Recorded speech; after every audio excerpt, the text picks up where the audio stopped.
Klodian Braho mori zyrtarisht detyrën e krye prokurorit të SPAK.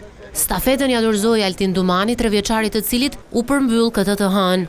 Ai uroi pasardhësin, ndërsa nënvizoi se besimi i shqiptarëve ka qenë forca e ekipit që ai drejtoi që në 2022-shin.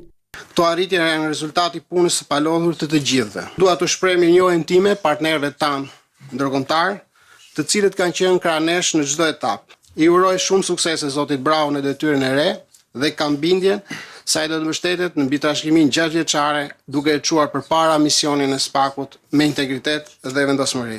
Gjatë prezantimit të tij në Këshillin e Lartë të Prokurorisë, Klodian Braho shpreh se do ta përqendrojë hetimin te lufta ndaj korrupsionit. Në ushtrimin e kësaj detyre, fokusi im, siç edhe kam përmendur para Këshillit Lartë të Prokurorisë, do të mbetet forcimi i funksionimit të brendshëm, respektimi rigoroz i standardeve ligjore dhe garantimi i pavarësisë së prokurorëve të posaçëm në ushtrimin e detyrës. Biroja Kombëtare e Hetimit dhe sektori i hetimit financiar janë shtylla të rëndësishme të SPAK-ut.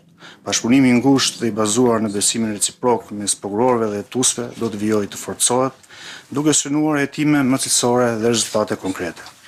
Institucioni do të vazhdojë të komunikojë në mënyrë të qartë me media dhe publikun, duke respektuar kornizën ligjore. Klodian Braho do ta udhëheq prokurorinë speciale deri në vitin 2029, moment që shënon edhe mbylljen e mandatit të tij si përfaqësues i organit të posaçëm të akuzës. Braho bën pjesë në 8 prokurorët e parë që janë emëruar nga presidenti. Gjatë këtyre viteve, ai ka patur në duar dosje të korrupsionit, si inceneratori i Elbasanit, dosja 5D, Gërdeci, gjykimi për të cilin vazhdon, dhe dosjen Toyota Yaris me të pandehur krye prokurorin e Vlorës, Aurel Zarka.